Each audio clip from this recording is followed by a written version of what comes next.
La suave nevada se filtraba a través de las puertas abiertas de la iglesia de Santa Catalina mientras Jonathan Hayes, de 35 años, se sentaba solo en uno de los últimos bancos, buscando la tranquila soledad que se había convertido en su refugio del vacío de su exitosa pero solitaria vida.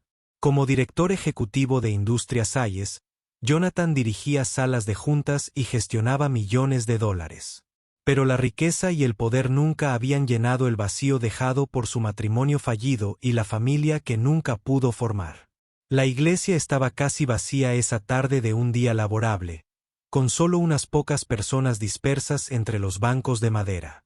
La luz de colores de las vidrieras proyectaba suaves dibujos sobre el suelo y la atmósfera apacible le proporcionó a Jonathan un raro momento de calma en su agitada agenda.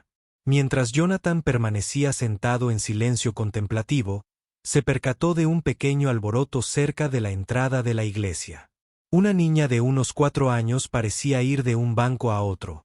Su vestido de terciopelo rojo contrastaba con los tonos apagados del interior de la iglesia. Sus rizos rubios se mecían al caminar, y parecía buscar algo o a alguien. Jonathan observó cómo la niña se acercaba a varias personas de la congregación, hablándoles en voz baja antes de pasar a la siguiente. Había algo a la vez decidido y desesperado en sus movimientos que captó su atención y despertó en él una sensación protectora. Cuando la pequeña llegó al banco de Jonathan, se detuvo y lo miró con una madurez que denotaba una madurez indescriptible para su edad. «Disculpe, señor», dijo con voz educada, pero con un matiz de tristeza. «¿También está aquí solo?» Jonathan sintió que se le encogía el corazón ante la inocente pregunta. «Sí, lo soy. ¿Y tú, cariño? ¿Dónde está tu familia?» La niña se subió al banco junto a él sin invitación, acomodando su pequeño cuerpo junto al suyo con la confianza que solo los niños poseen. «No tengo una familia como los demás niños. Vivo en el hogar infantil con la señorita Margaret, pero hoy está enferma, así que vine aquí sola». Jonathan miró a esta valiente niña que había caminado sola a la iglesia y sintió una mezcla de admiración y preocupación. «¿Cómo te llamas, cariño?», respondió, alisándose el vestido con cuidado. «La señorita Margaret dice que siempre debo verme bien cuando vengo a la casa de Dios». «Grace es un nombre hermoso», dijo Jonathan con dulzura. «Soy Jonathan. ¿Puedo preguntar por qué viniste a la iglesia hoy?» La expresión de Grace se tornó seria al considerar su pregunta. «Vengo aquí para hablar con Dios sobre cómo formar una familia. Todos los demás niños del hogar tienen personas que los visitan o que podrían adoptarlos, pero nadie viene a verme nunca». Jonathan sintió que algo se rompía en su pecho al comprender la soledad que había traído a esta niña a busca consuelo en una iglesia vacía. «Grace, estoy segura de que hay gente a la que le encantaría tenerte en su familia». Grace negó con la cabeza con la aceptación natural que a veces muestran los niños al enfrentarse a verdades difíciles. «La señorita Margaret dice, ya soy demasiado mayor. La gente quiere bebés, no niños grandes como yo. Pero sigo rezando para que tal vez Dios me envíe un papá que necesite a una niña tanto como yo necesito una familia».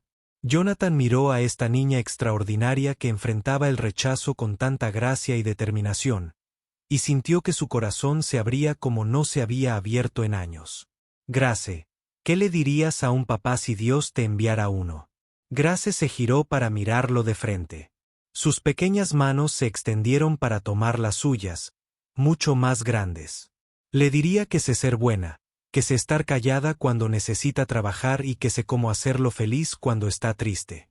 La simple honestidad de sus palabras hizo llorar a Jonathan. «Grace, esas son cosas maravillosas para ofrecerle a alguien». Grace estudió el rostro de Jonathan con la intensidad de un niño que toma una decisión importante. «Señor Jonathan, ¿tiene una niña en casa?» «No, Grace. No tengo hijos». Los ojos de Grace se iluminaron con una esperanza que era a la vez hermosa y desgarradora de presenciar. «¿Crees que tal vez Dios te envió aquí hoy para que pudiera encontrarte?» Jonathan sintió que se le cortaba la respiración al comprender lo que pedía esta preciosa niña. «Grace, ¿qué quieres decir?» Grace se bajó del banco y se colocó justo frente a Jonathan, con sus pequeñas manos aún sujetas a las de él. Señor Jonathan, yo no tengo un papá y usted no tiene una niña. Quizás deberíamos cuidarnos el uno al otro. Hizo una pausa, armándose de valor para la pregunta más importante de su joven vida. Señor Jonathan, ¿puede ser mi papá para siempre? Prometo que seré la mejor hija del mundo. Jonathan sintió lágrimas correr por su rostro al mirar a esta valiente niña que le ofrecía todo lo que tenía para dar a cambio de la familia que ambos necesitaban desesperadamente. Grace, esa es la oferta más hermosa que alguien me haya hecho. Se arrodilló para poder mirarla directamente a los ojos. Pero ser papá es una gran responsabilidad. ¿Estás seguro de que quieres a alguien como yo? Grace asintió vigorosamente. Estoy seguro. He estado rezando por un papá con ojos amables y una voz dulce, y tú tienes ambas cosas. 3 meses después, tras navegar el complejo proceso de adopción con la ayuda de trabajadores sociales que estaban asombrados por la evidente conexión entre Jonathan y Grace, estaban juntos en la misma iglesia donde se conocieron. Esta vez, sin embargo, las bancas estaban llenas de amigos, colegas y personal del hogar de niños que habían venido a presenciar la ceremonia oficial de adopción de Grace. El pastor Williams habló sobre cómo Dios a veces responde las oraciones de maneras inesperadas, uniendo corazones que se necesitan mutuamente incluso cuando provienen de mundos muy diferentes. Grace nos mostró hoy que las familias no siempre se forman con el nacimiento, sino a veces con la valentía de pedir lo que necesitamos y la sabiduría de reconocer cuando nuestras oraciones son respondidas. El pastor dijo mientras Jonathan y Grace intercambiaban anillos que simbolizaban su nuevo vínculo padre-hija. Durante la recepción en el salón de la iglesia, Grace se subió a una silla para dirigirse a los invitados con la confianza de una niña que finalmente sabe a dónde pertenece. Quiero agradecerles a todos por venir a mi fiesta de adopción, dijo Grace con voz clara y alegre. Rezaba todos los días para que Dios me enviara un papá, y me envió al mejor del mundo. Ahora, el Señor. Jonathan será mi papá para siempre. Jonathan abrazó a Grace, maravillándose de cómo se había transformado esta niña de 4 años. Su comprensión de lo que significaba ser exitosa y realizada. Grace me enseñó que la pregunta más importante que podemos hacernos no es qué puedo lograr, sino a quién puedo amar. Me mostró que la verdadera riqueza proviene de tener a alguien que te necesita tanto como tú a él. 2 años después, en la fiesta de 6º cumpleaños de Grace, celebrada en el jardín de su nuevo hogar, Jonathan reflexionó sobre cómo un encuentro casual en un banco de la iglesia le había dado la familia que nunca se había atrevido a soñar.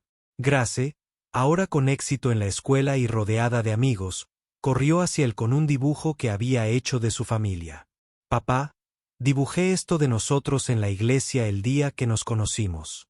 Jonathan miró el dibujo a crayón que mostraba 2 figuras de palitos tomadas de la mano en lo que claramente se suponía que era una iglesia con nieve cayendo a su alrededor y luces de colores entrando por las ventanas. Grace, esto es hermoso. ¿Recuerdas lo que estabas pensando ese día cuando me preguntaste si podía ser tu papá? Grace lo miró con la misma mirada directa que había usado esa tarde nevada. Estaba pensando que te veía solo como yo y tal vez se supone que las personas solitarias se ayudan entre sí para no sentirse solas nunca más. Jonathan abrazó a su hija, comprendiendo que su sabiduría infantil había sido completamente correcta. El solitario director ejecutivo y la niña huérfana, de hecho, estaban destinados a encontrarse, no a través de planes de negocios o acuerdos formales, sino a través del simple coraje de pedir amor y la gracia de reconocerlo cuando aparecía. A veces, pensó Jonathan, las reuniones más importantes no ocurren en salas de juntas, sino en iglesias silenciosas, donde la pregunta honesta de un niño puede cambiar 2 vidas para siempre, y donde la promesa de amar a alguien para siempre puede hacerse con nada más que la nieve cayendo a través de las vidrieras y la fe en que algunos lazos son lo suficientemente fuertes como para durar toda la vida.